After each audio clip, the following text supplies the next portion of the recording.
ఆశ్చర్యం, అగ్నిలోనికి వెళ్ళారు కానీ అగ్ని వారిని ఏమాత్రం కూడా ఏమీ చేయలేదు. అగ్ని గుండంలోనికి వెళ్ళారు కానీ వాళ్ళ తల వెంట్రుకలు కాలిపోలేదు. అగ్ని గుండంలోకి వెళ్ళారు కానీ వారి వస్త్రాలు కాలిపోలేదు.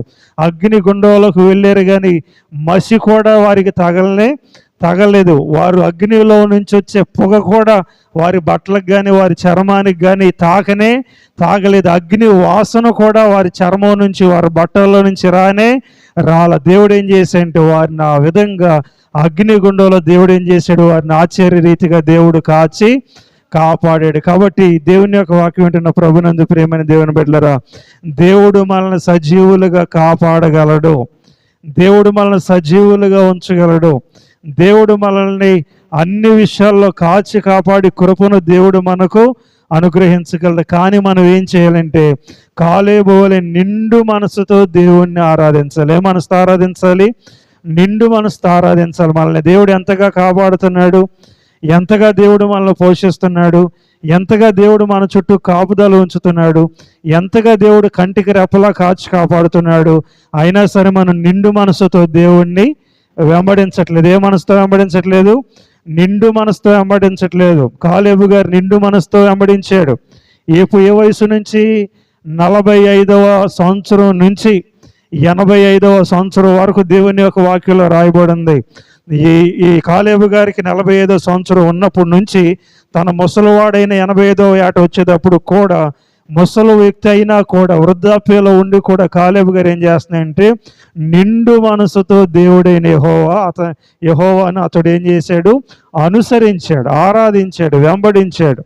కాబట్టి మనం కూడా ఏం చేయాలి? నిండు మనసుతో దేవుణ్ణి వెంబడించాలి, నిండు మనసుతో దేవుణ్ణి స్తుతించాలి. నిండు మనసుతో దేవుణ్ణి మనం వెంబడించినట్లయితే దేవుడు ఏం చేస్తాడంటే పాదాలకి రాయి తగలనీయడు.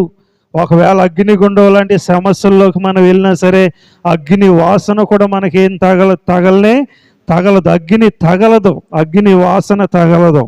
లోకస్తులందరూ ఆశ్చర్యపడతారు, ఎలా బాగుపడ్డారు వీళ్ళు, ఎలా ఇంత శ్రమల్లో కూడా తట్టుకుంటున్నారు, ఎలా వీరి జీవితాల్లో ఇంత ఇబ్బందులు ఉన్నా కానీ సంతోషంగా, ఆనందంగా, దిట్టంగా, సంతోషంగా, సమాధానకరంగా ఎలా దర్జాగా బ్రతుకుతున్నారు అని ఆశ్చర్యపోతారు. ఎప్పుడో తెలుసా? నువ్వు నిండు మనసుతో ఆరాధిస్తే అగ్నిగుండం లాంటి సమస్యలు వచ్చినా సరే అగ్ని నీకు తాకకుండా దేవుడు కాపాడతాడు.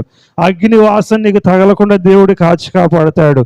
అగ్నిగుండంలో కూడా నువ్వు సమాధానంగా, సంతోషంగా, అలాగే పూర్ణ హృదయంతో, పూర్ణ ఆత్మతో, పూర్ణ సంతోషంతో నువ్వు ఉండే విధంగా, ధైర్యంగా ఉండే విధంగా దేవుడు నిన్ను కాపాడతాడు. షడ్రక్, మెషక్, అబేద్నెగోలు కూడా నిండు మనసుతోనే దేవుని కొరకు నిలబడ్డారు. ఏ మనసుతో నిలబడ్డారు? నిండు మనసుతోనే. అక్కడున్న ఇశ్రాయేల్ ప్రజలందరూ కూడా వారికి నిండు మనసు లేదు. రాజు చెప్పినట్లు చేశారు. రాజు దేనికి మొక్కమన్నాడు దానికి మొక్కారు. రాజు దేనికి లోబడమన్నారు దానికి లోబడ్డారు.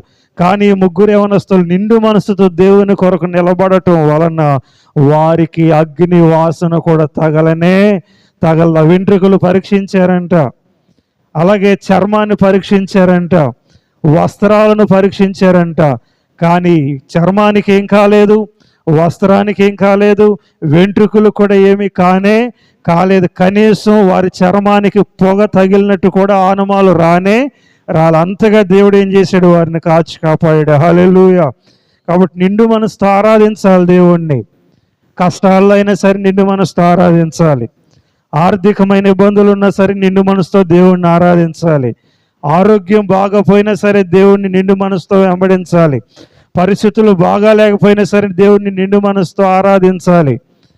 ఏది కలిసి వచ్చినా కలిసి రాకపోయినా కానీ దేవుణ్ణి నిండు మనసుతో ఆరాధిస్తేనే దేవుడు అప్పుడు ముచ్చటపడి నీకేం చేస్తాడంటే దేవుని అనుగ్రహిస్తాడు, సజీవుడిగా కాపాడుతాడు. నిన్ను సజీవుడిగా ఉంచటమే కాదు, నిన్ను ఒక ఉన్నతమైన స్థితిలో కూడా దేవుడు ఉంచుతాడని దేవుని యొక్క వాక్యం సెలవిస్తుంది. హల్లెలూయా.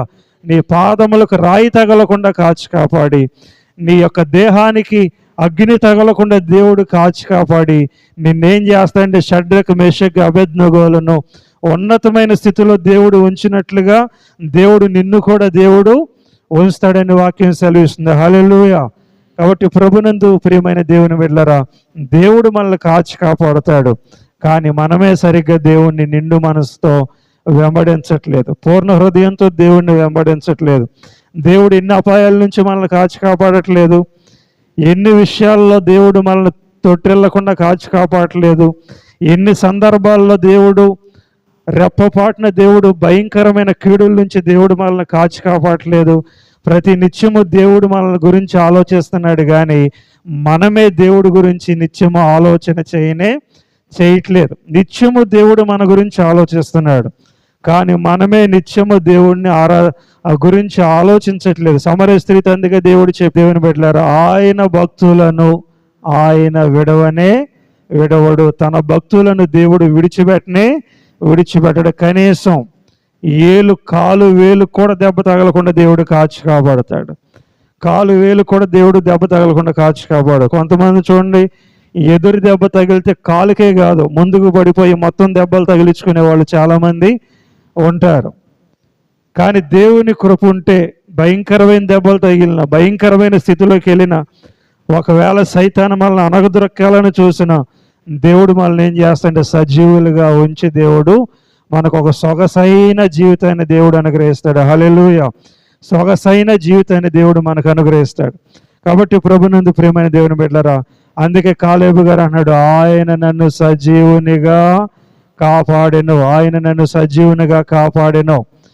దేవుడు మనల్ని కాపాడాలని ఎంతో తాపత్రయపడుతున్నాడు. ప్రతి వారిని కూడా, కేవలం క్రైస్తవులనే కాదు, కేవలం భక్తి పరులనే కాదు, కేవలం మందిరానికి వచ్చేవారినే కాదు, ప్రతి వ్యక్తిని కూడా దేవుడు కాచి కాపాడాలని దేవుడు ఆశపడుతున్నాడు.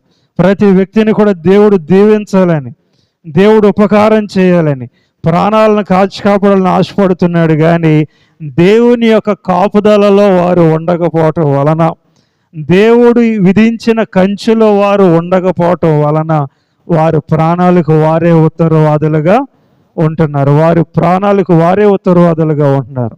దేవుడికి ఏ భేదం లేదు.